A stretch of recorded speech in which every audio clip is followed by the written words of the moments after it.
The great hall of the Red Keep lay in thick twilight, the last bars of crimson sun sinking behind the walls, like blood receding into an old wound. Torches guttered along the pillars, their flames whispering as if afraid to disturb the hush that blanketed the castle. After King Robert's death, Ned Stark stood alone beneath the Iron Throne's towering mass of blades, his brow damp with the heat trapped in the stone chamber, and with the weight of the crown that had not yet touched his head. He could still smell the stale wine on Robert's breath from the final hours. Hear the king's laugh, once thunder but lately a cough, echoing inside his memory. Robert had clutched Ned's hand in a grip that belied the boar-torn flesh beneath the linens, imploring him not only to hold the realm together for Joffrey but to consider, in a wavering aside, that the realm might need the steady heart of Winterfell instead of the stormy whims of Baratheon blood. It was a half-spoken wish, drowned by pain, yet it had burned bright in Ned's mind when Grandmaster Pycelle placed the lead seal upon the parchment that named him protector of the realm. Now parchment felt a poor shield against steel. Footsteps approached softly, leather soles on the rush-strewn floor. Varys emerged from the shadows like a pale moth, fluttering toward a flame. His smooth face offered nothing but sympathy, yet his eyes flickered with calculations Ned would never trust. He bowed with a flourish of lavender sleeves, the perfume trailing him cloying and sweet. "Lord Stark, your grace, if I may be the first to address you so," the eunuch began, his voice feather-light. "I am no king," Ned answered, though the words rang thinner each time he spoke them. "I am Lord of Winterfell and Protector until the rightful heir is crowned." Varys' lips folded into a gentle crescent, yet the small folk already whisper of Eddard the Just. They remember that Aegon conquered and Maegor butchered. "But you, my lord, they say you would heal. In troubled times, such hope is a sword mightier than Valyrian steel." Ned frowned, the cold northern caution in him recoiling from flattery. "Hope is sweet, but it is not enough to govern men." "Indeed not," came another voice, sharp as a honed dagger. Pettier Baelish strolled in, emerald doublet mirroring the torchlight. "Men need coin, promises, and fear in equal measure. A crown provides all three. The question, my lord, is whose brow shall suffer its weight." Littlefinger's smile was as thin as the stiletto he liked to hide in his boot. He paused at the base of the throne, fingers brushing the lowest blade. "Consider. Joffrey sits upon the throne, yet blood alone does not make one fit to rule. The realm stirs like a pot left too long on the fire. If the stew boils over, it will scald us all." "I will not usurp the king," Ned growled. "Even if doubts shadow his birth, the path is proof, not intrigue." Littlefinger's gray-green eyes gleamed. "Doubts breed wars. Proof breeds corpses. Accept the burden, Lord Stark. Sit. Hold the realm together, then give the throne to whomever you deem fit once peace is woven. Better a caretaker who is honest than a boy guided by a queen who is not." "Then?" The words should have slid off Ned like summer rain on stone, yet they burrowed deep, echoing Catelyn's letter, repeating the dark rumor Melisandre once whispered in the Dragonstone night. The faces of his daughters danced before his mind's eye. Sansa, enamored of courtly dreams. Arya, restless as a wolf pup in a cage. Jon, far in the north, bound to the wall. Bran's broken body. Rickon's small hand that still sought his father's finger on cold Winterfell nights. To protect them was to protect the realm. To protect the realm was to protect them. The circle tightened like a snare. The door at the far end groaned open. Ser Barristan Selmy entered, silver hair glowing in the torchlight, helm tucked beneath one arm. He looked at Ned with clear blue eyes, the weight of a dozen kings evident in the lines about his mouth. "Lord Stark," Barristan said, each word bearing the gravity of oaths endured. "The Kingsguard serves the crown, but it also serves the realm. A regency of swords and whispers will kill more innocents than any open war. If your lordship would accept the throne, many knights of honor would bend the knee gladly." Ned had never wished for power. On campaign he had ridden flank, all but invisible behind Robert's shining armor. In council, he spoke sparingly, trusting in the simplicity of right and wrong. Yet right and wrong had turned to shades of ash in King's Landing. He recalled Robert and the Godswood of Winterfell. 17 years passed, eyes bright with rebellion's fire, and remembered that sometimes a man must seize destiny, or be devoured by it. When he lifted his gaze to the throne, the torchlight made the twisted blades glimmer like hoarfrost at dawn. He imagined the chill of the north running through that iron, freezing the greed in men's hearts. A foolish fancy, yet hope, as Varys said, was a sword of its own make. Ned took a step forward. At the same moment, the heavy doors flew wide, and Cersei Lannister swept in with her lion-guarded train. Gold light drenched her hair, yet her eyes were pale green ice. Beside her walked Prince Joffrey, velvet black mourning trimmed in blood-red silk. The boy's chin lifted in brittle superiority, but his hand trembled against the pommel of a short sword too large for him. "My Lord Stark," Cersei said, voice supremely calm. "My son thanks you for your faithful guardianship. The crown is ready for its rightful master." She gestured, and Joffrey ascended the dais, though his feet dragged. Barristan's jaw tightened, but he stepped aside, for his vows bound him. Varys bowed, Littlefinger smiled, and Ned felt the weight of every eye in the hall. Joffrey reached the throne's edge, but rather than seat himself, he turned with sudden uncertainty. "Lord Stark," he said loudly, the words stuttering, I command you to continue as hand. I am your king. Serve me." Cersei's smile flickered, shadowed by something sharp. Not fear. No lion feared a leaf-eater, but calculation. Her gaze shifted between Ned and the boy, sensing the tremor beneath her world of porcelain. Ned realized then that the boy was a pawn which the queen imagined she controlled, yet the pawn now stood exposed, alone upon the highest square. And pawns could fall more easily than queens. He mounted the first step of the dais. The blades above whispered in the heat. A choir of dead warriors. He spoke, his voice grave and low. "Your Grace," he said to Joffrey, "I have stood before kings and bent my knee. I have ridden at Robert's side, fought for his crown, and guarded his children as my own. I will continue to safeguard the realm, but the realm must be shielded from falsehood, as well as from swords." Cersei's brow arched. "Speak plainly, Lord Stark. We are all friends here." "Friends speak truth," Ned answered. "The truth is that the realm bleeds when secret fathers or greedy mothers twist succession. The truth is that wolves guard their kin with teeth." He drew the parchment Robert had sealed, its wax cracked but unbroken. He held it high. "By order of King Robert Baratheon, first of his name, I am protector of the realm until the rightful heir is prepared to rule. Yet that heir is not before us." Murmurs rippled. Some gasped, others cursed. Ned's heart hammered, but his words did not falter. "Joffrey Baratheon is not of Baratheon blood." Cersei's face hardened to marble. "You dare." "I dare what honor demands." Ned turned to the gathered lords. "I name Stannis Baratheon by all rights of law and blood, King of the Seven Kingdoms. Until he is crowned, I will bear the crown's burdens myself, not for glory, but for duty." Silence crushed the hall, then shattered as swords rasped from sheaths. The King's Guard formed a wall of white cloaks about Joffrey tied. Gold cloaks of the City Watch shifted restlessly. Littlefinger slipped back a pace, eyes alight with delight at the smell of chaos. But one voice broke through, steady as winter's wind. Sir Barristan Selmy knelt. "If Lord Stark accepts this burden, I will follow. Long have I served dragons and stags. I will serve justice." Others followed. Sir Vardis Egan, fresh from the Vale. Lord Beric Dondarrion, lean from the reign of the Marchlands.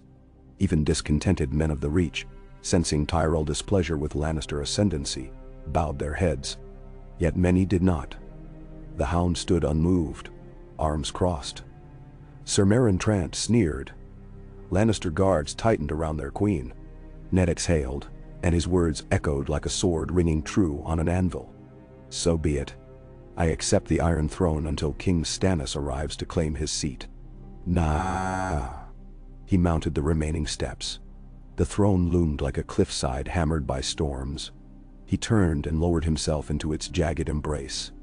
Blades scraped his armor, pricking his back through leather, but the pain grounded him. He looked across the hall, at Sansa, who had slipped in clutching Septa Mordane's hand, her lips parted in shock, at Arya, half hidden behind a pillar, eyes blazing, at Cersei's livid face, at Littlefinger's delighted smirk. The realm had shifted like ice breaking on the long lake. No gentle thaw could mend those cracks now. Outside the throne room, bells tolled for the dead king. Inside, the world held its breath for the living one. Night settled over the city, and with it came whispers that raced like rats along the gutters. In the Tower of the Hand, Ned sat at his desk, quill idle. The royal seal waited a scroll to Stannis, dispatch riders ready. He had written each word himself, steady by force of will, bidding Robert's elder brother come with haste to claim the throne. In the margin, he had penned a short line to Renly, begging him to stay his pride and counsel Stannis to reason. Yet he knew pride would ride south from Highgarden in green and gold, despite the plea. A soft knock. Maester Luwine entered, summoned from Winterfell by Raven days earlier, his eyes tired but warm behind the heavy lids. He placed a hand on Ned's shoulder. Your lordship carries much on those shoulders. The realm carries more, Ned said. He thought of the letters he had sent to Lord Hoster Tully, to Lord Jon Arryn's young son, in the Vale under Lysa's guarded wing, to Balon Greyjoy on Pike, whose silence was as dangerous as any roar. He thought of Tywin Lannister, that golden lion whose golden armies would not abide this slight. River Run and the Eyrie might hold, but the Westerland's coffers fed half the kingdoms. War's shadow lengthened. Yet in that shadow Ned saw the princes of Dorne, whose sister Elia had cried to the gods while the Lannisters ripped her sons from her arms. He saw the north, vast and cold, every hearth bound to Winterfell. He saw Stannis, stern and unyielding, but straight as the sword lightbringer of legend. Unity born of necessity might prevail. The door opened again. Catelyn entered, fresh from the long ride south with Roderick Castle and several loyal men. Dust clung to her riding cloak, but her gaze was clear as a northern stream.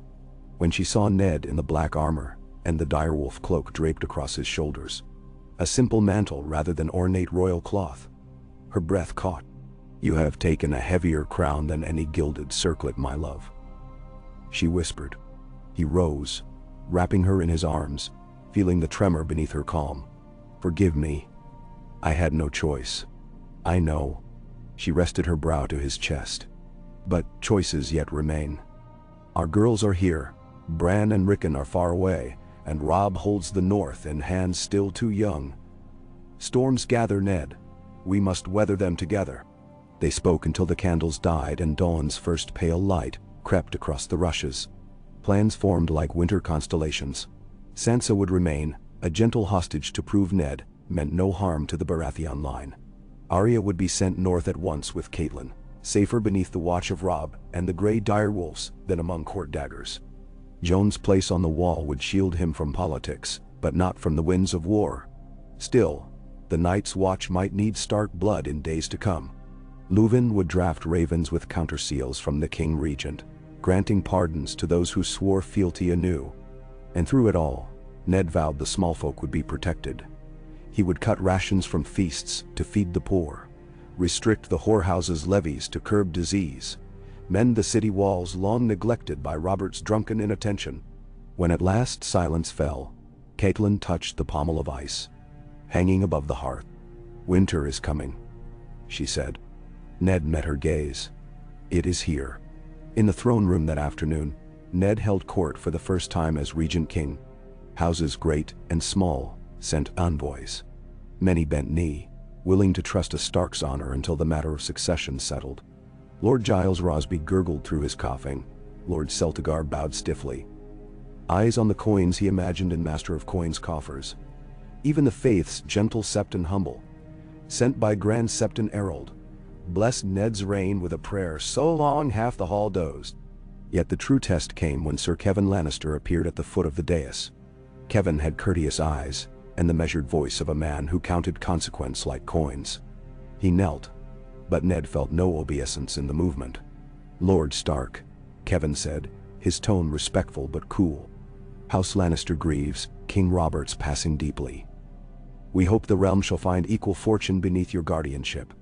Yet House Lannister must inquire on the safety and status of Queen Regent Cersei and Prince Joffrey."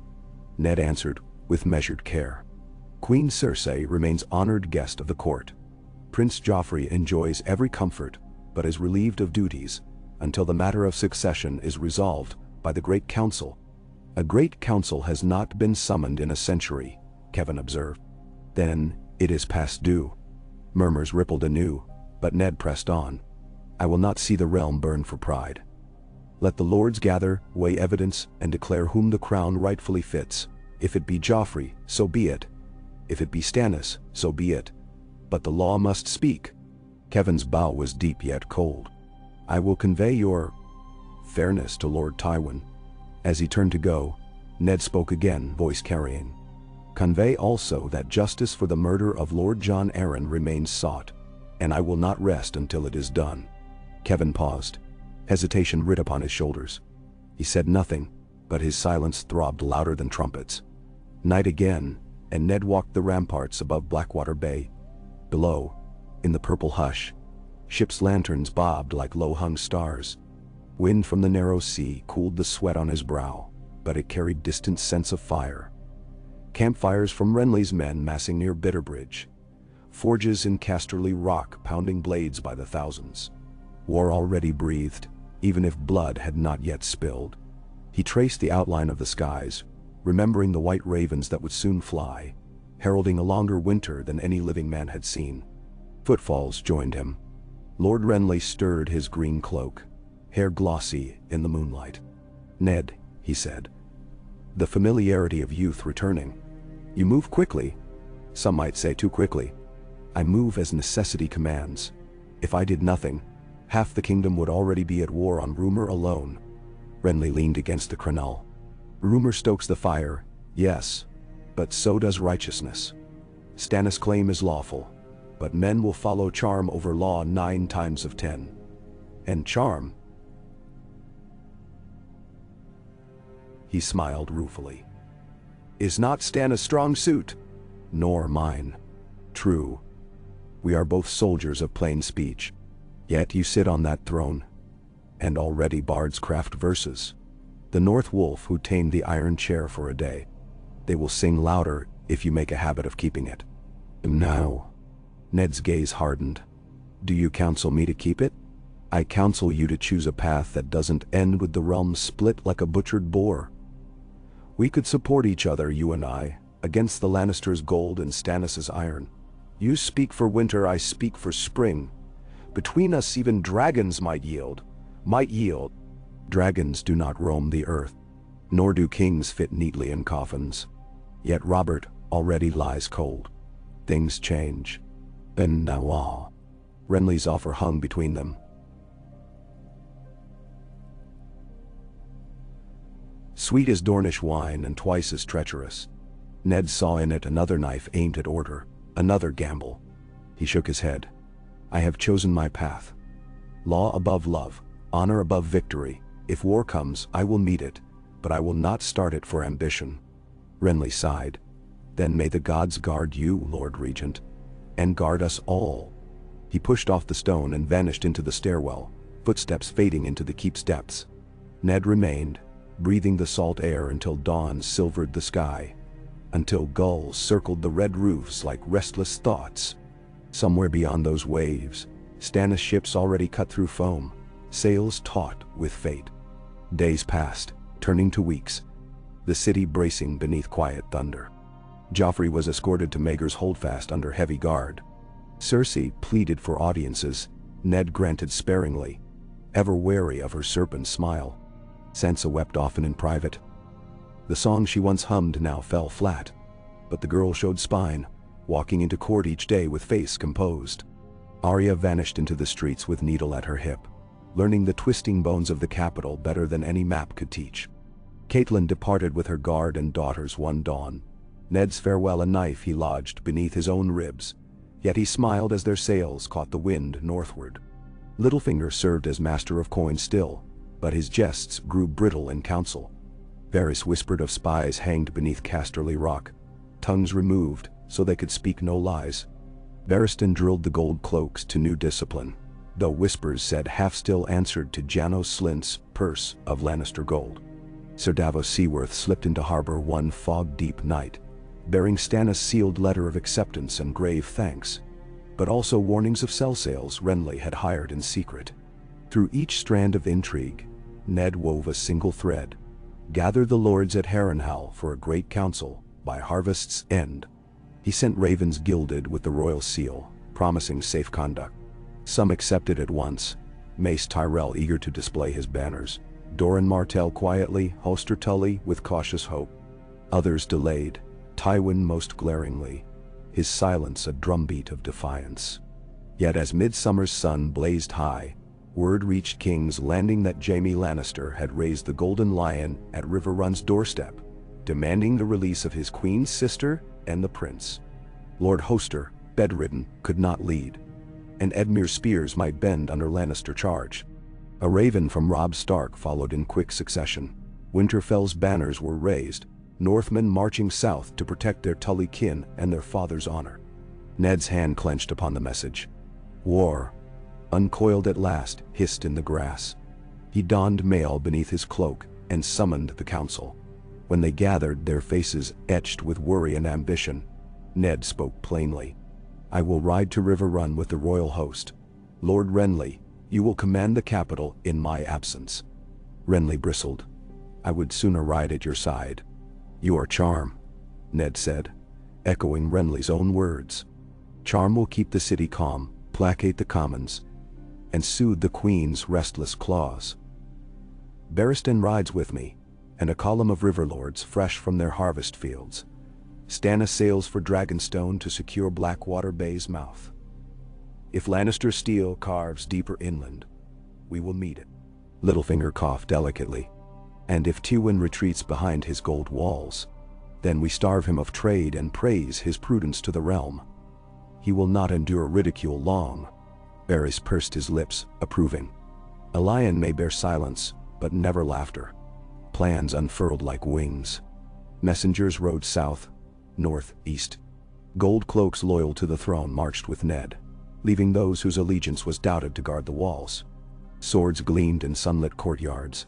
Stable boys whispered of doom. The night before departure, Ned walked the reliquary corridors beneath the Sept of Baelor. Candles guttered in their sconces, and the statues of the seven loomed tall. Before the father he knelt, his sword laid flat across his palms. I do not ask for victory, he murmured, voice echoing against cold stone. Only for the strength to bear what comes. Give me wisdom to temper justice with mercy, and mercy with truth. Many. He thought of Joffrey, a boy warped by poison poured in his ears since infancy. He thought of Cersei, whose ferocity masked fear as surely as armor. He thought of Tywin, of Stannis, of Renly, of the small folk huddling in crofts, who cared not which lord won so long as harvest made bread. He thought of himself, a man once content to till Winterfell's fields of honor, now plowing furrows in the heart of kingdoms. When he rose, the silent figures of the seven seemed to watch, impassive. Outside, dawn yawned rosy across the rooftops. Horns sounded as banners lifted. Squires tightened girths. Hooves clattered on cobblestones. Ned mounted his destrier, ice broad blade strapped beside him and a new scabbard hammered by Tobho Mott. He rode through the gate, white wolves of winter stitched upon black cloaks fluttering behind the Stark guards. Behind him the Red Keep's towers dwindled. Ahead lay open roads, burned villages perhaps, battles yet unjoined. Above, the sky stretched vast and merciless. But somewhere beyond sight, snow still fell upon the wall, and a lone white direwolf howled to its pack that change, once loosed, runs swifter than rivers. Ned Stark set his face to the west, to River Run, To war, to the fragile hope that honor might yet bind a broken realm. The hoofbeats that pounded beneath him echoed like drums in a long hall of fate, each strike a word in a tale, only partly told. And though fear walked beside him, silent and sure, there also walked a promise whispered by every north wind he had ever known. When winter comes, the wolf endures. Ah, K. Wah. The royal host wound westward like a steel-scaled serpent, banners snapping in the crown of summer heat, armor glinting beneath a sky bruised by distant storm clouds. Ned Stark rode at the van with Sir Barristan beside him, their cloaks furled behind in the wind, the dire wolf and the white tower stirring hope and dread in equal measure among the spearmen who marched in dusty columns below. Each dawn's light revealed fresh bands of river lords rallying to the new king regent. Blackwoods with their ravens, Brackens with their red stallions, the lemon-yellow sunburst of House Vance, even the green trident of Lord Piper. Small folk watched from hedgerow and field,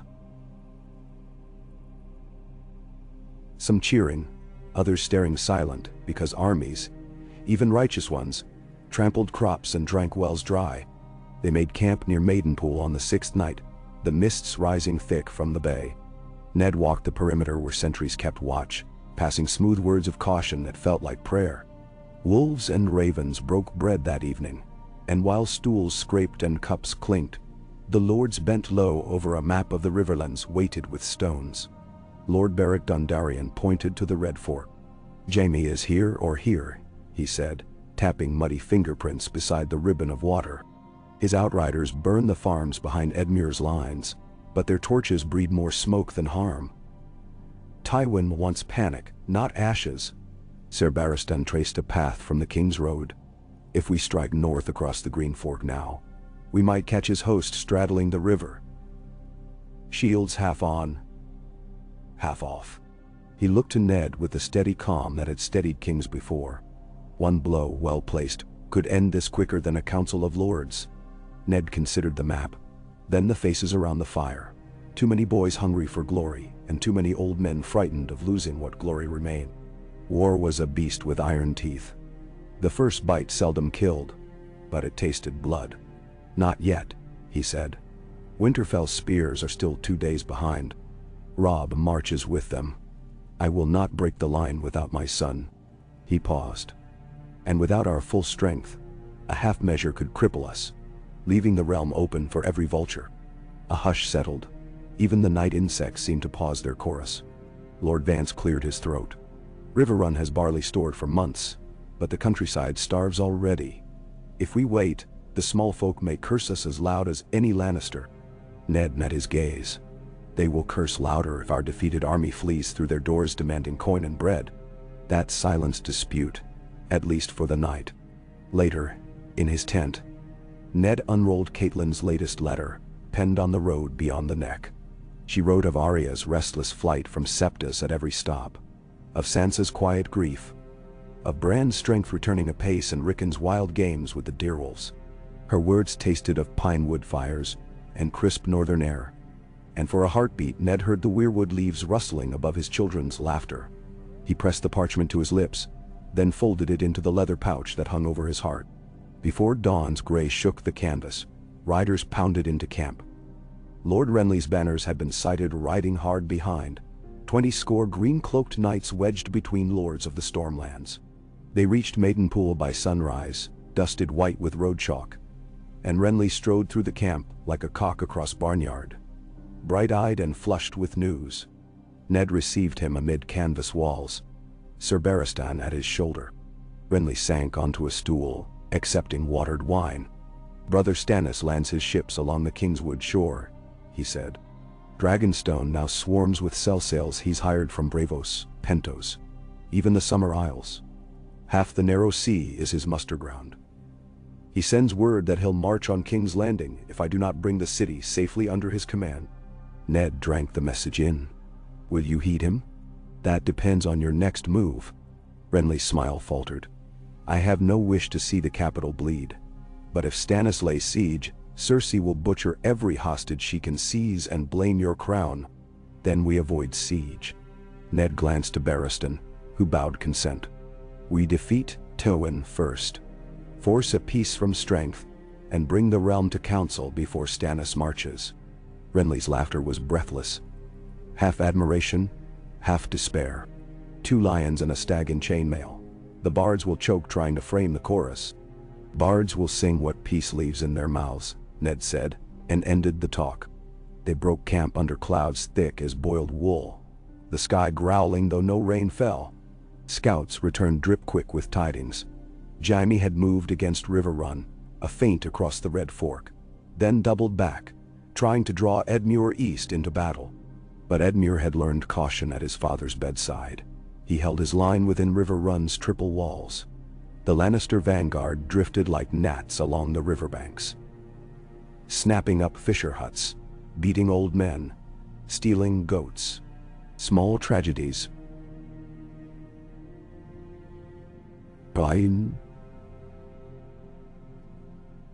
And so, on the 9th day they crossed the Trident's Green Fork at Fairmarket, the royal banner of the direwolf over Crown flying above Ned's personal guard. There, under slumbering willows, Robb Stark joined them. He looked older than his 17 years now, copper hair grown long beneath a helm shaped like a snarling wolf. Gray wind patted at his stirrup, muzzle streaked with road dust. Father and son clasped forearms. For an instant, all the banners felt distant, all war quiet. Robb's voice trembled only a little. "I feared you lost to the city's snares, Father." Ned's hand tightened. "Your fear kept you sharp. I see it in your eyes." He embraced the boy, feeling the hard ridges of new muscle beneath Brigandine. "You lead the van tomorrow." Robb blinked. "So soon? So soon." "The men already follow your banner. Better that their courage echo their leader's pulse than their doubts." He lowered his voice. "But remember mercy. War will teach cruelty without lessons." Robb nodded. "I will not fail you." The next dawn broke blood red across a pale horizon, the color omen enough for any 7-pointed star reader. Trumpets shrilled as the host formed lines.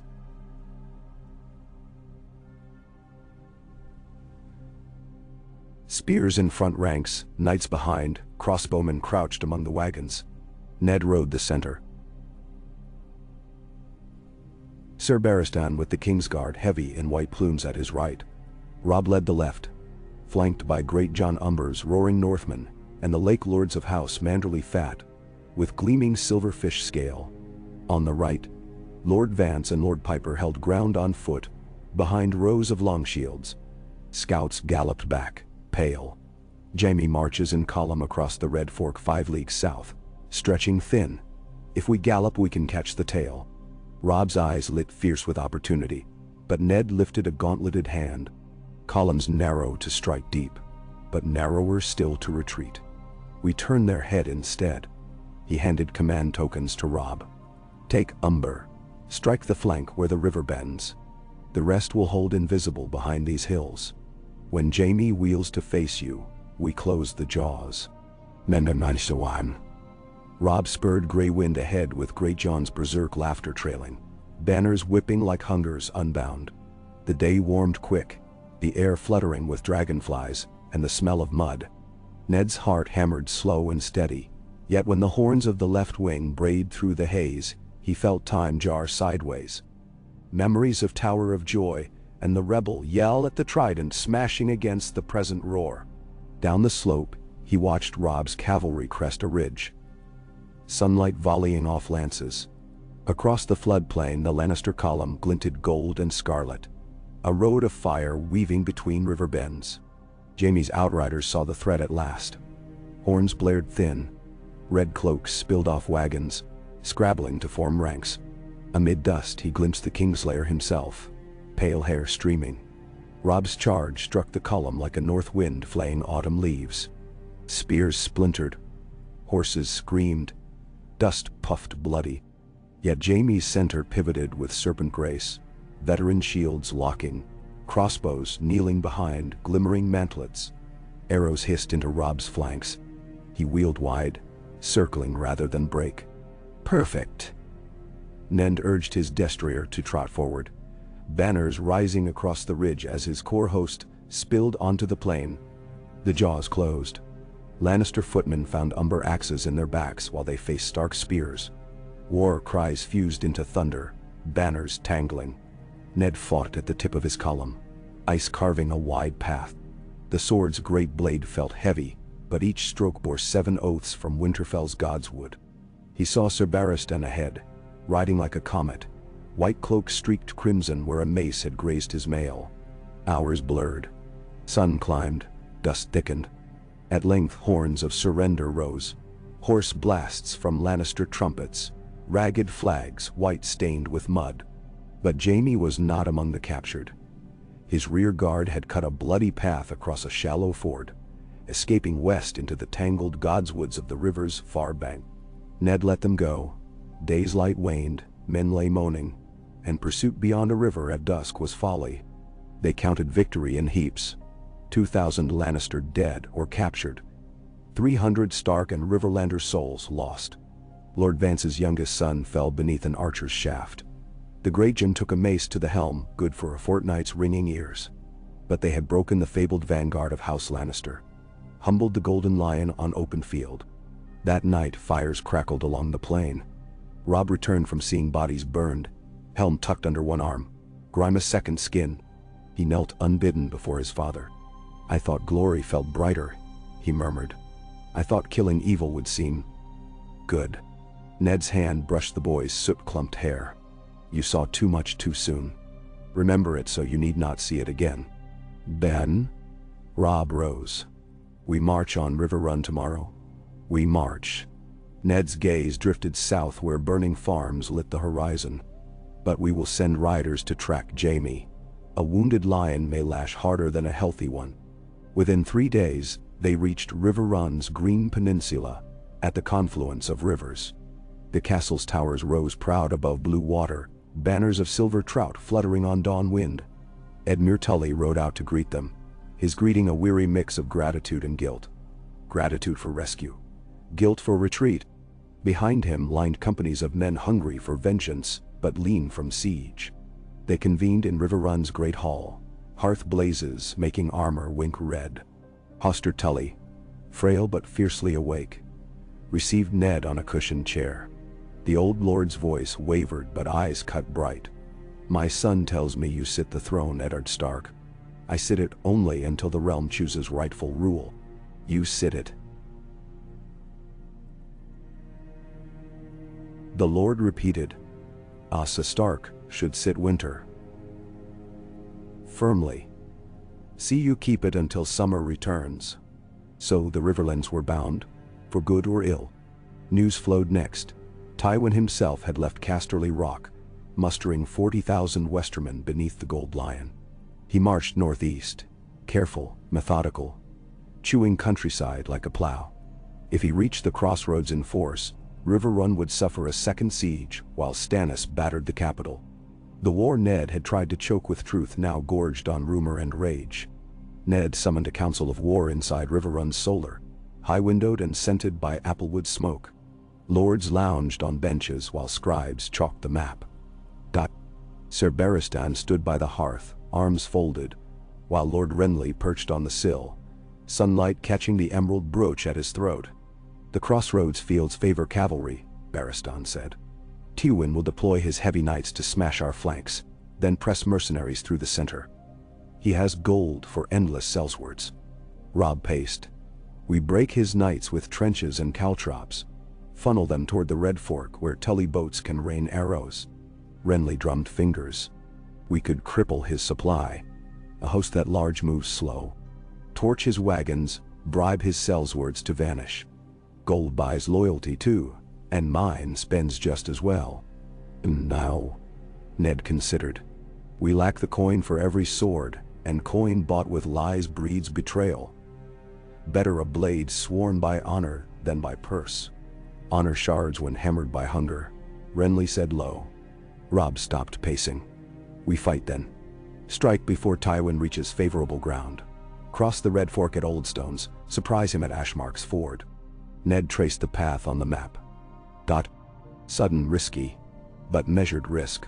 "If we fail," he said, "we lose the field and River Run both. Then we do not fail. Robb answered with quiet iron. Night deepened. Plans budded. At last, Ned dismissed all save Barristan. The old knight lingered, eyes on the rushes. "Your Grace," he said, unusual warmth shading the title. "Today you fought like Robert in his brightest hour. Yet even Robert learned that victory hammers the victor as fiercely as the vanquished. Do not let it make you hard where softness must rule." Ned grasped the counsel like a lifeline. "I fear the opposite, that softness will crack when hammered by war." Barristan smiled. "Then let steel sheath your heart, but keep it supple as a sword tempered well. A blade too brittle snaps." Now, across the wide world, claws closed unseen. In King's Landing, Queen Cersei moved through the Red Keep like a trapped lioness pacing a cage carved of ghosts.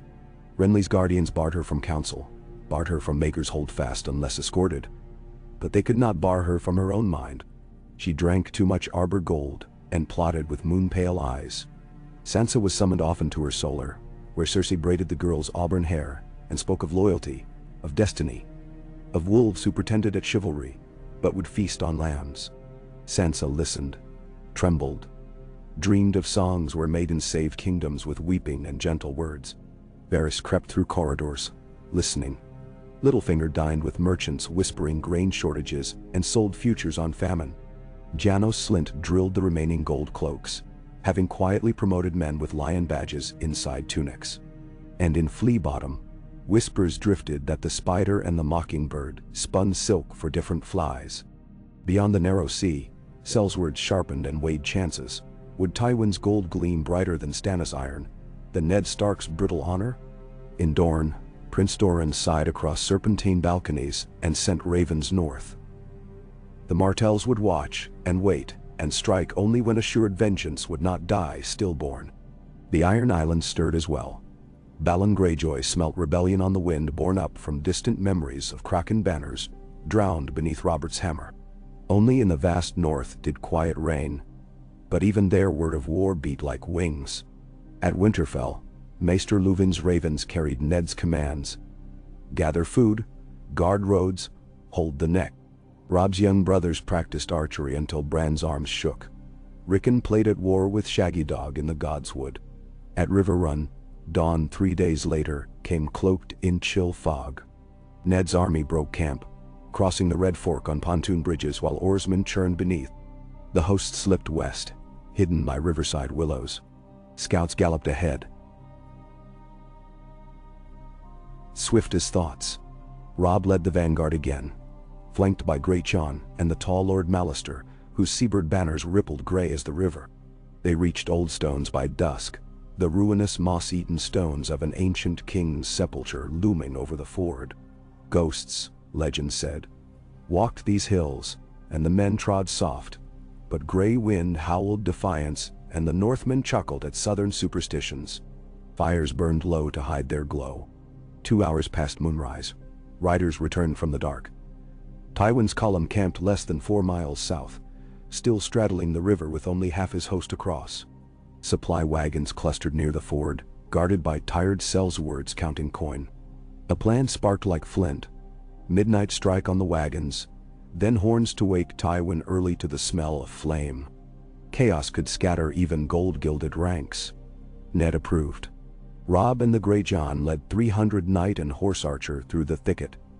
Hooves wrapped in cloth. Fog muffled sound, the river whispered. They flooded the camp in a rush of steel beneath stars, torches licking canvas into glowing ghosts. Wagons erupted like tinder, mules screamed. Half-awake mercenaries snatched at breeches, then fell in the mud under wolfish blades.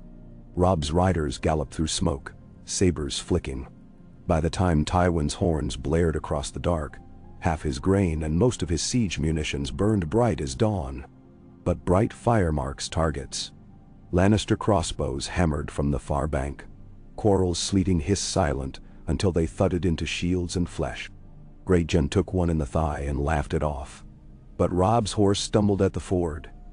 He sprang clear, soaked to the waist, then vaulted onto another mount. Gray wind dragged a would-be captor screaming into the fog. They withdrew with sunrise coloring the river red and gold. Tywin forded his full force at dawn, but he found only ashes and hoofprints. His outriders chased phantoms, while Ned's main host took high ground along a ridge 3 miles north. It was good ground, gentle slope for his archers, shallow ditches pre-dug in the night under Edmure's engineers. Tywin advanced, methodical, banners rippling, siege towers abandoned smoldering behind. The Battle of Ashmark Ridge brewed slow, a cauldron left to simmer. Lannister knights probed the Stark lines twice, and fell back, riddled by arrows. Tywin shifted left, feinting, but Ned's reserves slid like oil to block. Under a noon sun hot as forge iron, both armies watched one another, waiting. At mid-afternoon, a thunder of hooves announced new arrivals. The banners of House Arryn, Falcon and Moon above Blue Field, soared down the northern slope. Nestor Royce led, heavy cav from the Vale shining, flanking like a blade slipping between armor plates. He charged Tywin's exposed southern column, bloodying supply men already bloodless. Tywin had not expected the Erie's knights to cross mountain and vale so swiftly. Messages to Lysa had gone unanswered for weeks. But Nestor rode not for her son's crown but for the promise of honorable cause Ned's raven had carried. Caught on 2 fronts, Tywin might still have crushed one wing by bold assault. But just then, horns faint but carrying drifted from the south. Stannis Baratheon's fleet had ascended the Blackwater Rush and captured Rosby. Rumor said threatening the Golden Tooth behind Tywin's march. Whether rumor or truth, it weighed. Tywin studied the ridge, the falcon banners, the losses from midnight. Golden eyes narrowed. Pride warred with prudence. That twilight the lion withdrew, banners cloaked, wagon tongues broken to slow pursuit. Ned sent only light cavalry to harry, refusing to bleed men for an incomplete victory. Better to hold the field unbroken and let rumor ride faster than swords. They camped among dead grass and broken shields, tending wounded, burning corpses beneath a purple sky. The smell of pyres drifted miles. In his command tent, Ned penned new orders. Raven to Renly holding King's Landing, strengthen walls, ration grain. Ravens to Stannis, Tywin retreats, meet me at Harrenhal for council. Raven to Catelyn, battle favorable, Robb safe. He sealed each with dark wax. The direwolf pressed deep. Robb entered after, limping, cheek cut. He sank onto a bench, exhaustion weighting limbs, yet his eyes blazed. We could chase him, he said. Finish the lion, and leave his tail wagging back to bite us? Better a lion limps home than corners. Ned poured watered wine for them both. War's aim is peace earned, not vengeance fed. Robb nodded, though hunger for pursuit still glittered. Do you trust Stannis? What if his fleet breaks Renly? Renly commands hearts, Ned said. Stannis commands law. The realm needs both. My throne is a stool with legs missing. Peace must add the rest. Robb drank. You speak like a maester, not a warrior. I speak like a man tired of graves. He squeezed his son's shoulder. But I will wield a sword again if peace fails. They marched to Harrenhal through late summers. Scorched grasslands, lords gathering as ravens multiply at harvest. Harrenhal's blackened towers speared the sky, melted in Aegon's ancient dragonfire, fitting host for a council of smoldering ambitions. Ned entered the ruins' great hall where echoes lingered like ghosts of scorched kings. Flags of Baratheon, Arryn, Tyrell Martell, Stark, Tully-lined cracked walls, while the Lannister lion glared from a sullen corner flanked by Kevan's small retinue under truce.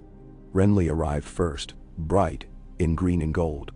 Stannis rode 2 days later, gaunt on a black charger, crownless yet unbowed. His grim eyes swept Harrenhal and found faults aplenty. Davos Seaworth followed, plain and steady.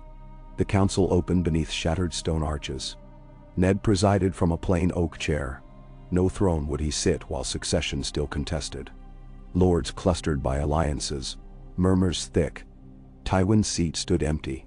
Rumors said he returned to Casterly Rock to muster fresh hosts and lick wounds. But his raven promised an envoy. Into that void stepped Kevan, calm. Ned rose. We are here to end war before winter ends us. By the laws of gods and men, we must confirm rightful succession or condemn thousands to die. Stannis' jaw tightened like a drawn bowstring. There is no question. Robert's sons are bastards born of incest. The crown is mine. Renly's laugh rolled rich as butter. And cattle will vote for the butcher. The realm will not follow you, brother. They will follow me. Because you preen like a peacock. Stannis snapped. Because I give them bread before sermons. Renly spread hands like a minstrel. The realm needs love as much as law. Stannis' gauntlet thumped the table. The realm needs justice. They argued, heat rising, lords leaning toward whichever wind promised gain. Ned quieted them with a voice edged ice. Justice and love both fail without peace. Hear me. The great council of Harrenhal will decide. Each great house shall vote. The candidate who receives 4 of the 7 crowns shall rule, the other to serve as hand, binding the realm through shared power. Renly blinked. You would rewrite tradition. I would rebuild it, Ned said. Cersei's lies broke the old order. We forge new steel. Ben? Murmurs buzzed. Davos spoke low in Stannis' ear. The knight nodded grudging. Renly glanced to Mace Tyrell behind him. The Lord of Highgarden gave a subtle nod. Tyrell grain could feed half the realm, but only with peace. The voting took place under a cloudy dawn. Stark, Tully, Arryn, and Martell banners rose for Stannis. Baratheon of Renly's Stormlands, Tyrell and Greyjoy for Renly. Balon voting defiant simply to break consensus. 4 crowns named Stannis king. 3 named Renly beloved. Silence followed like a long-held breath until Ned stepped forward. Sword sheathed. The realm speaks. Stannis Baratheon, by law and counsel, is king of the Andals, the Rhoynar, and the First Men. He turned to Renly. By this same council you are named Hand. The sword and the seed must serve together. Renly's smile was a blade at first, but slowly it softened. He knelt to Stannis. Head bowed. After a breath both long and fragile, Stannis laid a gauntlet on his brother's dark curls. Rise, Lord Hand. Applause bloomed. Not thunderous, not unanimous, but enough. Some lions growled low. Some krakens muttered, but the wheel had turned. Outside Harrenhal's black towers, ravens launched in every direction, bearing news of a crowned king and a realm spared, for now, from wider ruin. Ned Stark watched them vanish into the cloud-tangled sky. The weight of the Iron Throne lifted from his shoulders, but another weight settled. The knowledge that peace, like winter snow, could melt at the first gust of ill wind. That night fires flickered under moon-pocked clouds. Lords dined on stewed boar and fresh trout, hauled in from the lakes. Minstrels plucked tentative chords of new songs praising cautious unity. In his tent, Ned knelt before his armor, unbuckling straps still caked with ash-marked dust. He heard distant laughter, felt the low rumble of peace taking its first uncertain breath. Catelyn arrived before dawn with Arya at her side. The girl's face streaked from hard riding, her eyes bright as riverstones. Ned embraced them both. In that moment the world beyond his tent flap seemed hushed. He told them the council's verdict, that soon they would ride for King's Landing to witness new coronation, a new order. Arya scoffed at crowns but hugged him tighter. Catelyn's tears tasted of salt and relief. Yet behind their embrace, Ned sensed the long winter road still ahead. Tywin's pride, Balon's ambitions, Cersei's venom, the dark whispers, Varys traced beneath stone. And beyond political maps, the wall still rose, ancient and watchful. Wildlings stirred, and Jon Snow's letters spoke of shadows moving through haunted forests, of men whispering in the cold that the dead walked again. Peace in the south might buy time, but winter paid no mind to councils or crowns.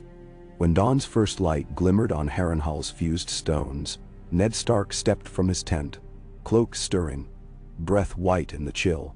Around him banners lifted, men stretched sore limbs, horses stamped earth.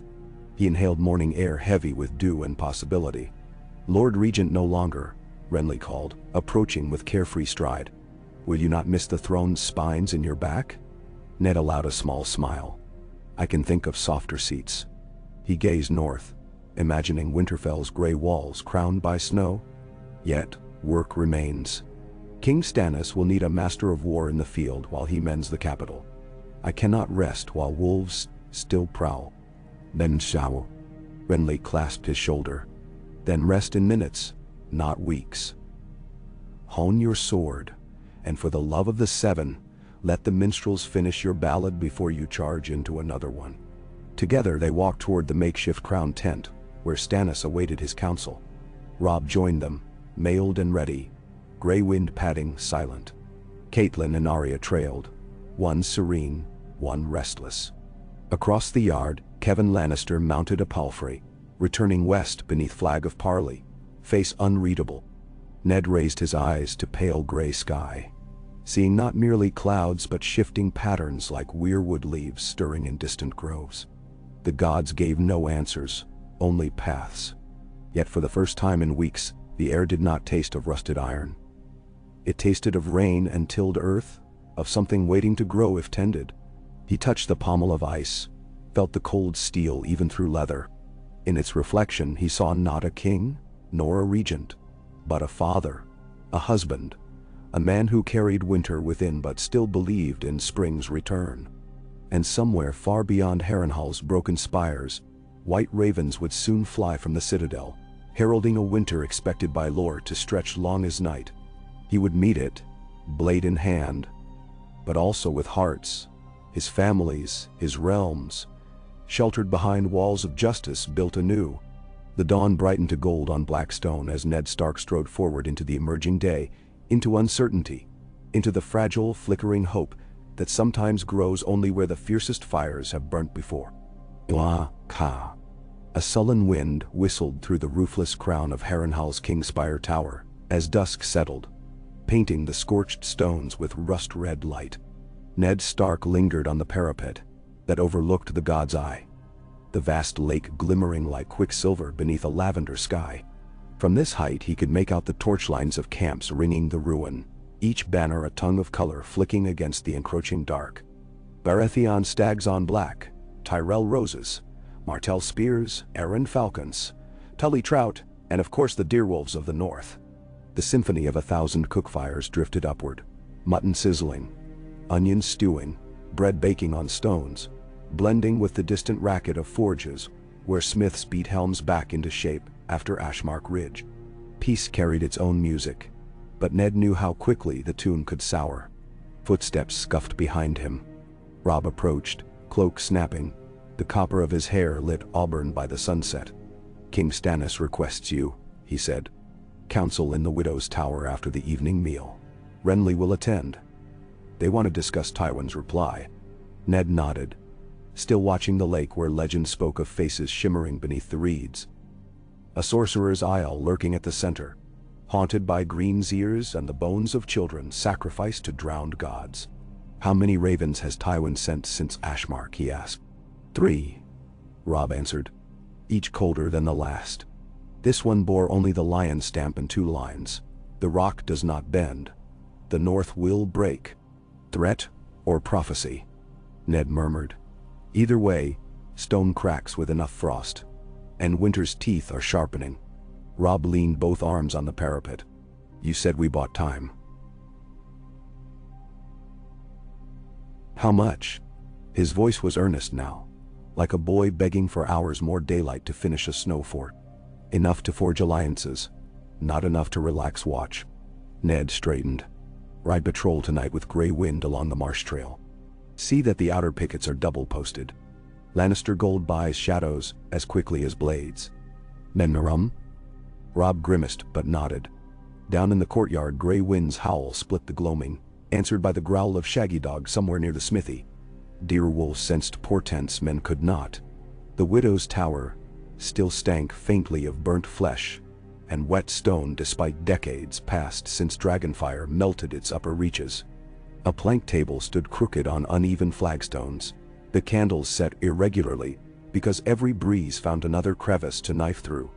Stannis Baratheon presided at the head, jaw set like mortared rock, a single fresh-coined crown of black iron resting before him, but not yet worn. To his right sat Renly in green velvets, looking every bit the court gallant even in a draughty ruin. Davos Seaworth, plain and quiet, occupied a lower stool, his fingerbone pouch clicking softly as he worried it. Maester Cressen's former apprentice Pylus poured wine. The Queen's Red Woman was blessedly absent. Stannis had left her on Dragonstone until the realm knew peace, though rumor claimed crimson sails put out each dawn to bring her nearer. When Ned entered, the torches swayed, as if bowing. He offered a short nod. "Your Grace." Stannis gestured to a chair fashioned from salvaged oars. "Lord Stark, we speak of the Iron Islands. Balon Greyjoy's vote for Renly was more than spite. Ravens say longships rally at Pike." Renly drummed fingers on the board, rings clicking. "Balon sniffs weakness. He means to carve himself a saltwater crown while we stare at each other over parchment. The Reach can dispatch fleets. My dear Margaery's father has skippers aplenty." Stannis' lip curled. He distrusted Tyrell honey. The royal fleet still holds Blackwater Bay. Saladhor San's Lyseni sails joined Davos at Driftmark. A show of force in Iron Man's waters will suffice. Ned listened, weighing tides. Balon rebels when realms fracture. If we press him too early, he'll dig claws deeper. Better we snare the Kraken with bait. Offer trade concessions, lure him south to council, then bind him with oaths under the faith's witness. If he breaks, the Seven will damn him in every port." Renly laughed low. Stannis quoting scripture might frighten sailors more than 10 galleys. Stannis ignored the jest. The Ironborn worship drowned gods, care little for seps. "They care for coin," Davos said quietly, "and for plunder. Promise them fat holds to raid in distant stepstones, not Greenlands here. Make pirate outposts legal prizes. Better they spill blood abroad than in our seas." Ned considered. A royal decree granting letters of marque against Essosi corsairs could placate them. But Essos will protest. Renly arched a brow. Let the free cities hire their own sell sails and protest. Keeps them too busy to fund Tywin. Stannis' fingers drummed once. "So be it. Davos, pen it.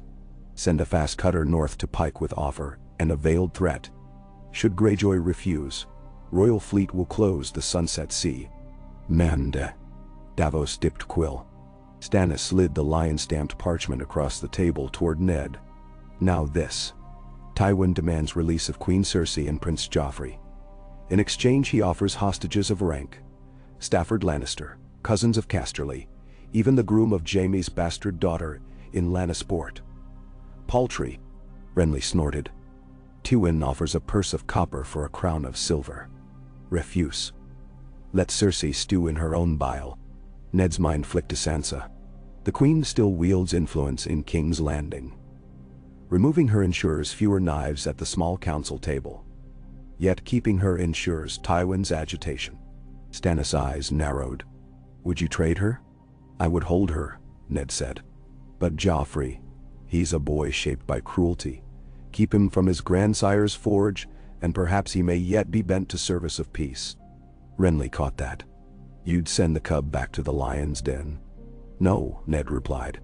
"But neither do I carve the child from his mother unless need demands. We could propose neutral fostering. Old Town, perhaps, under the Grand Maester's eye. Offer Tywin visitation? Supervised. Show trust where none exists." Stannis folded arms.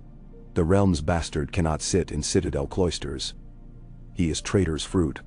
But treat him thus, and half the 7 kingdoms will call us child killers in waiting." Ned countered. "Justice must be seen merciful, or it rots into tyranny." Silence stretched. At last, Stannis grunted assent. "Very well. Draft terms. Queen kept in comfort as guest of crown. Prince Joffrey fostered at Old Town under Hightower neutrality until his 16th name day. In return, Tywin withdraws troops west of Tumblestone and delivers 1,000 tons of grain to Crownlands this winter. He will balk. Let him." "Ben?" Renly raised his cup. "To balking lions." No one drank with him. Word spread through camps the next dawn. A kraken courted, a lion caged, a stag crowned. Some banners cheered, others huddled around fires, muttering. War-weary levies dreamt of returning to fields before harvest spoiled. Yet swords were not sheathed. They merely rested against knees. Ned walked the practice yards where Northmen sparred with Tyrell men under Ed Moore's critical gaze, mixing styles to mold camaraderie. He corrected a lad's grip, praising another's parry, mindful that shared sweat stifled future blood. He found Arya perched on a toppled gargoyle,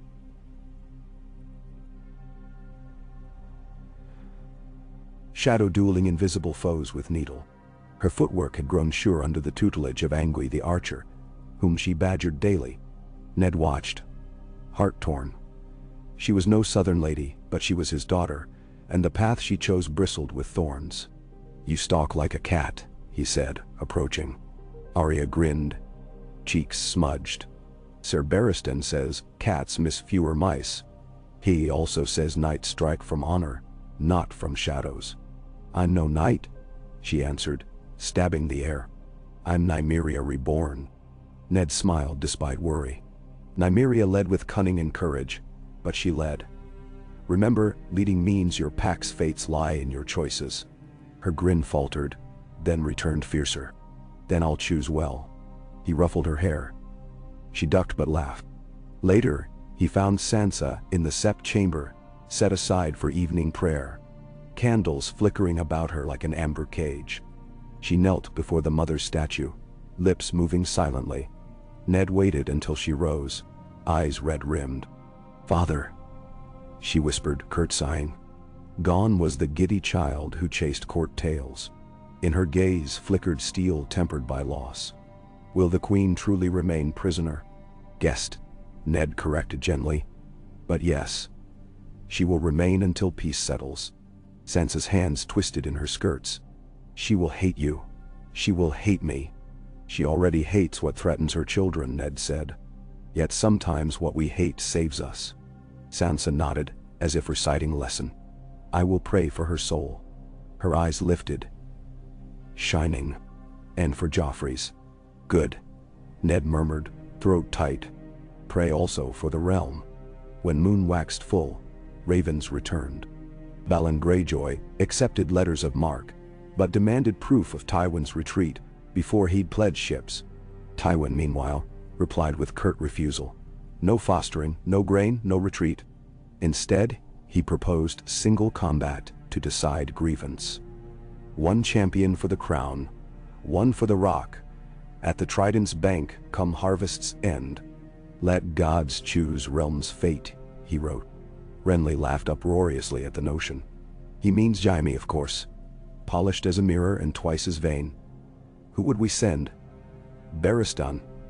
The old knight's hand is steady still. Stannis glowered. A crown is not dice to cast. I will not barter fate on duel.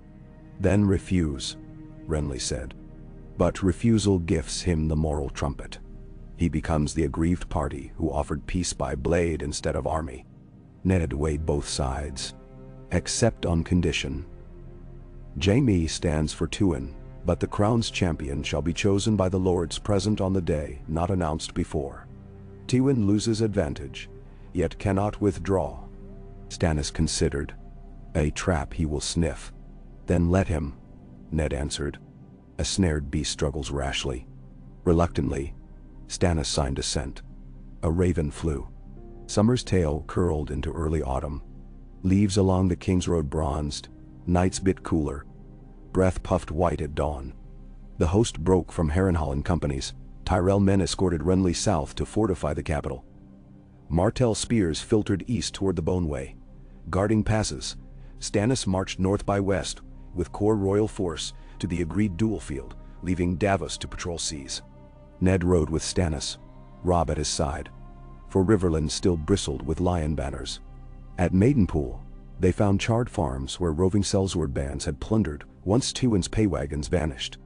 Ned doled bread, minted coins from crown coffers to hire local men as scouts, forging trust. They hung 3 bandit captains from a wind-gnarled elm, justice swift yet measured, then moved on. In the God's Eye woods, a hooded figure approached camp, one eve bearing black feathers and chilled air. A brother of the Night's Watch, gaunt and frost-rimmed, bowed before Ned. Ravens had flown from Castle Black, he said. They bore grim tidings that never reached southern roosts. Wildlings massed beneath a new king beyond the wall. Worse, rangers vanished, and white shadows walked by moonlight. Lord Commander Jor Mormont begged the crown for men, arms, and dragonglass, whatever that was. Robb listened wide-eyed. Stannis scoffed at old wives' tales, but Ned remembered Benjen's last letter, fragments of fears and frozen footprints. These shadows mean more than southern quarrels, he told Stannis privately. If Wall falls, realm's petty crowns will matter little. Stannis' mouth tightened. Peace first, then Night's Watch. I am not Robert chasing hunts north while realm burns. Ned clenched teeth but held tongue. For now. At a meadow near Lord Harroway's town, banners rose for the duel as the damp smell of rain rolled off distant hills. The trident flowed slow and brown behind a low ridge dotted by lean oaks. Harvest gold grasses bowed in gusts. A cordon ring of pikes kept onlookers at bay. On one side of the field, Jaime Lannister sat astride a gleaming sand-colored courser, golden armor polished to mirror the looming gray. On the other, the crown's champion had yet to emerge as agreed. Tywin watched from a dais swathed in scarlet. His face showed neither triumph nor dread, only stone resolve. Across the distance, Ned clutched ice, though he would not wield it. His heart hammered. Robb waited with armor buckled, but visor raised, eyes trained on Jaime like a wolf-sizing stag. Yet he was not crowned champion either. The crowd buzzed when Sir Barristan Selmy walked into the clearing, helm beneath one arm, white cloak billowing. Lines of age map his face, but his stride carried the memory of 100 tilts. He bowed first to Stannis, then to Tywin, then faced Jaime. Silence fell like snow. Jaime grinned. Sir Grandfather, do you seek a last song before rust claims you? Barristan's blue eyes glinted. A true knight seeks no song, only the quiet after. He donned his helm. They fought at signal of trumpet, lances splintered in first pass, both men reining deftly. They dismounted without pause, drew swords, and circled on churned grass. Jaime's reach scored sparks from Barristan's shield. Barristan riposted with speed that belied years, parrying then gliding with a dancer's grace. Blades rang, the echo carrying to the ridge. A metronome marking fate. Minutes stretched. Jaime pressed, feinted high then cut low. Barristan twisted aside, mailed skirts swishing, and his pommel smacked Jaime's wrist, staggering the Kingslayer. Yet Jaime recovered fluidly, laughter on his lips, binding swords again in hiss of steel. Rain began. A thin silver patter, mud-slicked boots. Jaime's foot slid, but he used the skid to spin a full reverse cut. Barristan blocked, but stumbled back. Spectators gasped. Tywin's mouth curled the faintest fraction. Then Barristan changed cadence. He let pressure push him, absorbing Jaime's next flurry. Parries loose but precise, each retreat drawing Kingslayer forward, step by step. When Jaime overextended halfway through a broad horizontal slash, Barristan's feet planted like stakes. With one compact pivot, he smashed crossguard against Jaime's elbow. Bone cracked, audible even above rain. Jaime's sword fell, clanging. Barristan's point hovered at the hollow of Gilt Gorget. Silence. Rain beat turf. Jaime panted, pain white across features. Barristan spoke loud enough for all. Yield, sir. Jaime's eyes flicked to father, to crown, to sky. Pride warred, but broken bones speak plain. He sank to one knee. I yield. Cheer and groan rose braided like rope. Tywin's face remained stone but paler now. Stannis stepped forward, calling heralds.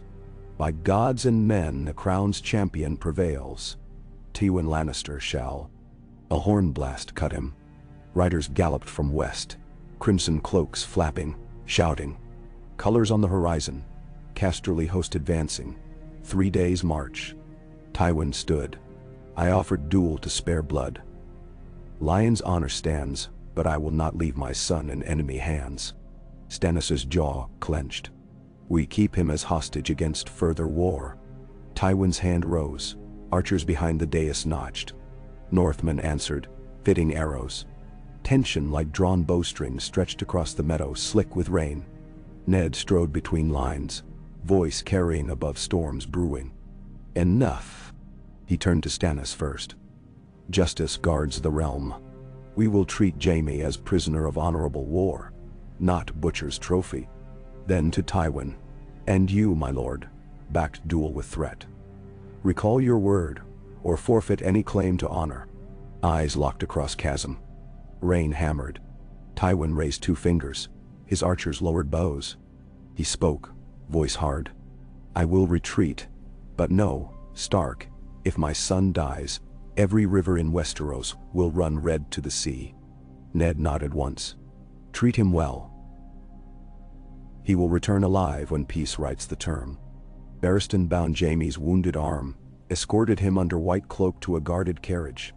Lions quit the field, banners drooping like wet pennants, joining columns snaking west, vanishing into mist. Stannis exhaled, tension easing. You gamble much. Better words than widows, Ned replied. Yet not all debts were paid. That night, Tywin's rearguard torched granaries near Derry, and nailed ravens to the gate proclaiming Stark treachery. Reports reached council at dawn. Stannis' temper boiled. See how lion yields. Ned answered, wounded beasts lash. We hold the moral ground, do not forfeit it by charging blind. Nender Wyding. Robb argued to pursue, but Ned dispatched only fast outriders to harry flanks, sparing villages. The Crown's host marched instead to Maidenpool to resupply, healing bruises of duel day. But winter's breath grew tangible. Frost-rimmed horse troughs before sunrise. Small folk spoke of white winds moaning from north. Ravens from the wall grew frantic. Wildling fires spotted miles long. Dead things in black armor glimpsed at tree line.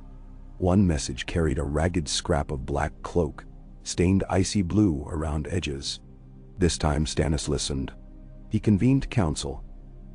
If walls, all 7 kingdoms fall.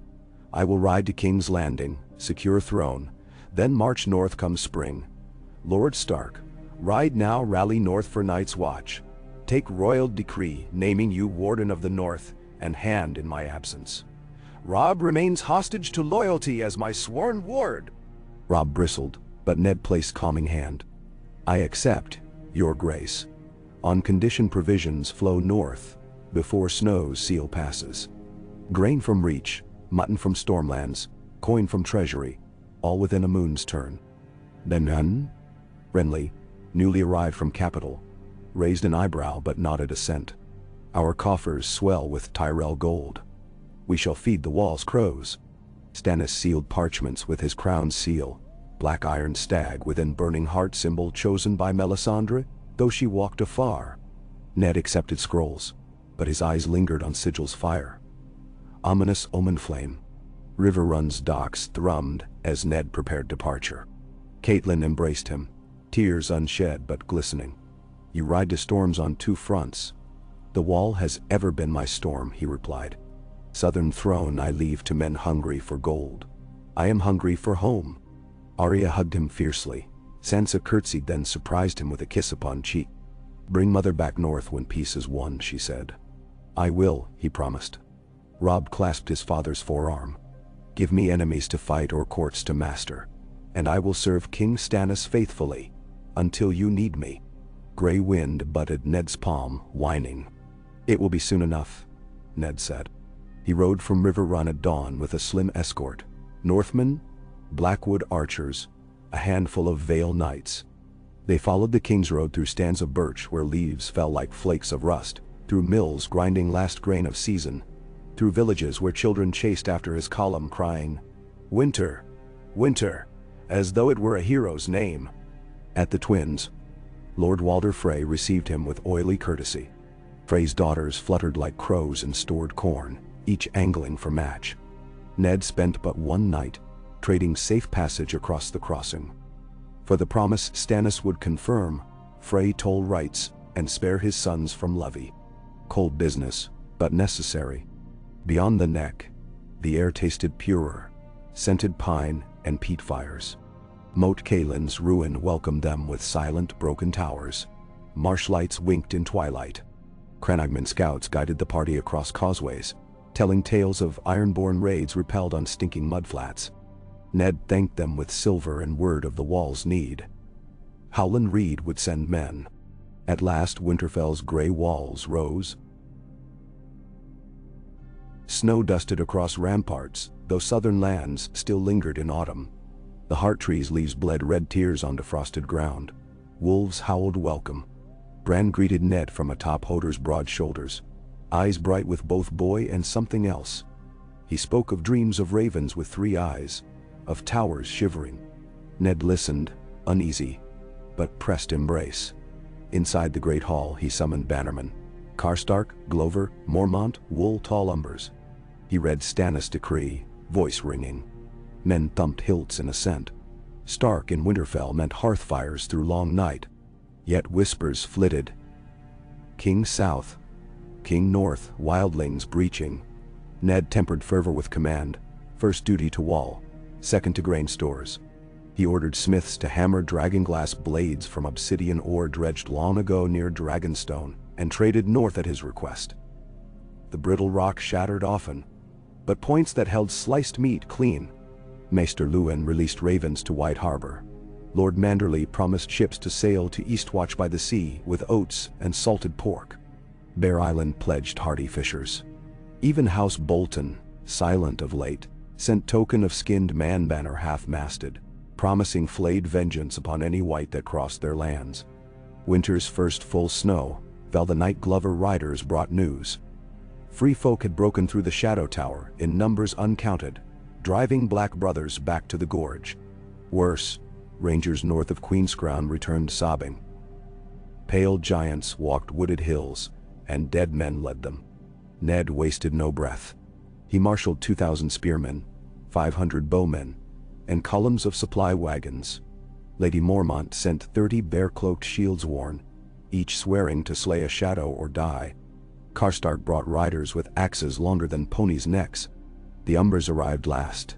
Gretchen propped on crutches from his crossbow wound, but roaring for battle. Before departure, Ned visited crypts beneath Winterfell, kneeling before Lyanna's statue. Snowflakes drifted through cracks, melting on her stone cheek like tears. I swore to keep them safe, he whispered, meaning children, realm, perhaps ghosts. Cold silence replied. He rose, shouldered cloak, and mounted at first pale blush of dawn. Bells rang farewell. Bran watched from broken tower window, eyes distant.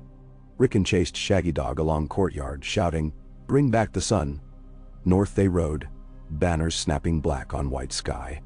At Queenscrown they met Lord Commander Mormont retreating, his arm blackened by frostbite, but his eyes still bore fire. He clasped Ned. "They come, Eddard. Thousands. Giants with mammoths, worse behind. Then we stand," Ned said. The army formed along ridge south of Long Lake where ancient ruins lay hushed. Frost-glazed mail. Breaths plumed like smoke. Black Brothers manned earthworks, their shields plain but faces set. Jon Snow strode from ranks, cloak ragged yet eyes clear. "Father," he said soft, "or should I call you Lord?" Ned laid gloved hand on his shoulder, proud. "Call me what you will, so long as you stand with me." Jon nodded. "You brought dragon glass?" "Steel and stone," Ned confirmed. "They say fire kills them faster. Then we shall burn the night away." Trumpets wailed beyond treeline, curdled horns of blown bone. Snow stirred, not by wind, but by marching feet hidden still.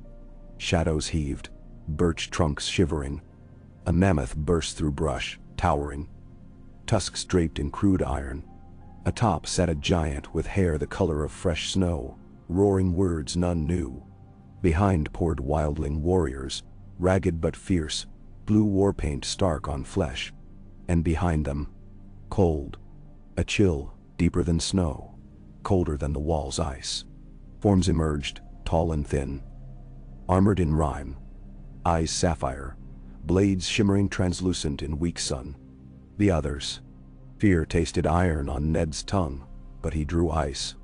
Around him, northern men tightened ranks, muttering old prayers. He glanced at Jon, who knocked an obsidian-tipped arrow, face still as lake ice. "Hold," Ned commanded, voice like midnight wind. The enemy advanced, footprints smoking frost. When the first white lurched within bowshot, Ned dropped his arm.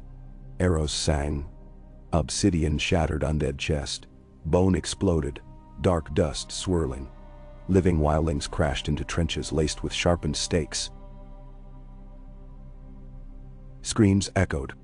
Giants hurled tree trunk clubs that smashed barricades and men alike. Deer wolves leapt from hidden pits, ripping. Then the others glided forward. Their blades clashed steel. Every contact shrieked, metal frosting, shattering. A white sword kissed Ned's pauldron. Metal burst like glass, shock-numbing arm. He parried with Valyrian ice. Black steel bit frozen shard, and sparked blue flame where edges met. The other hissed, retreating. Behind, archers lit pitchwicks. Flaming casks catapulted across field, bursting into firestorms that drove whites back, but melted snow into steaming muck. The air stank of burning hair, of ozone, of terror. Jon and Ghost darted as one, arrows felling foes, wolf fangs finishing corpses. Ghost grappled a skeletal bear ablaze, fur smoking, until both tumbled into trench of fire. Hours seemed a breath eternity. Snow fell again. Thick, wet, drenching torches, smothering flames. Night pressed, though day not yet done, sky swirling with dark clouds. Ned's line wavered. Giants breached left flank, crushing men. Another on pale horse rode through brake, carving path. Ned rallied Mormont's reserves. "For the north!" he bellowed, charging. Ice cleaved shaggy flank of mammoth. Beast bellowed, toppling. Men scrambled aside. Ned locked eyes with the mounted other, cold beyond nature, and spurred forth. They met in clash that rung louder than any tournament tilt. Ice crossed crystal blade. Sparks of frozen fire showering. Ned's arms trembled, cold bled through gauntlets, creeping into veins. The other thrust. Ned riposted, sliding beneath to sever skeletal knee of mount. Horse collapsed. Rider rolled weightless, rising nimble, blade whistling. Blow glanced Ned's brow. Stars burst. He staggered, felt warmth, blood thawing cheek. Sudden crimson whirled. Lady Mormon's bannerwoman hurled flaming spear. It struck the other's back. Fire guttered, iron failed. But dragonglass head glowed red, then shattered through crystalline armor. The other screamed. Sound of cracking lakes, and burst into shards of ice, mists swirling. Whites faltered, disjointed. Wildlings hesitated, seeing their gods undone. From ridge horns of House Umber boomed. Great Jon roared atop horse half his size, leading fresh charge. The north rallied. Night's edge broke. Clouds parted just enough for weak sun disk to press through, casting silver glow. Others retreated, gliding spectral back into pine gloom. Giants lumbered after, covering flight. Whites collapsed inert where masters fled, limbs twitching. Silence slumped across carnage. Snowflakes drifted lazily. On trampled field lay heaps of dead men, wildlings, charred bones. Ned stood chest heaving, sword black edge slick with frost. Jon approached, ghost at heel, white pelt, blood matted but alive. They clasped arms, unspeaking. Lord Commander Mormont limped into clearing, ravens perched on shoulders of surviving brothers. He surveyed devastation, then nodded to Ned. "You came in hour of greatest need." Ned shook head. "Winter's first whisper only.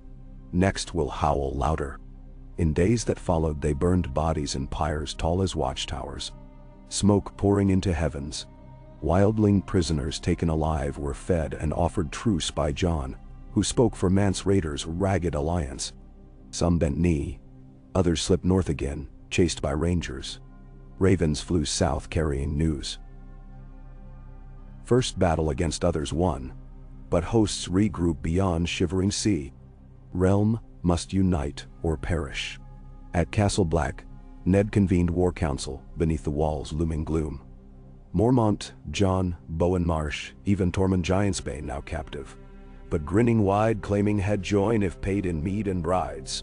Maester Aemon listened, blind eyes moist. Ned laid maps, pointed to passes where wall crumbled thin. We patch with ice and fire. Dragon glass mines on Dragonstone must churn day and night. Steel fails, glass bites. Ravens to Stannis, to Renly, to Tywin, to Dorne, to every lord. One message carried personal seal to Daenerys Stormborn across narrow sea. Rumor placed her dragons near Meereen. Ned swallowed pride writing that plea. Fire conquers ice. If you seek realm's love, bring flame north. Whether message would reach her in time, none could know. Under Wan's sun, Ned walked parapet with Jon.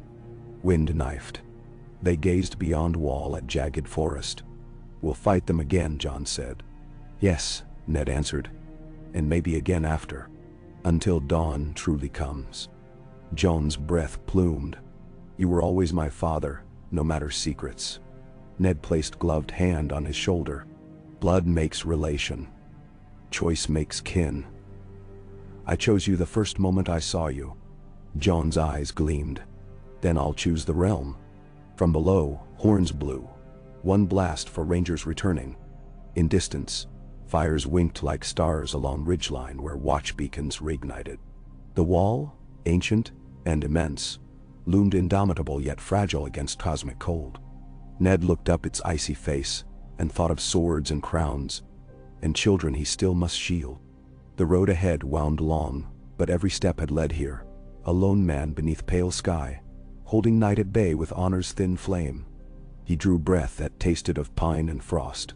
Snowflakes settled on black fur, melting into oil-dark droplets. He exhaled. Let winter come, he murmured. The wolf is ready.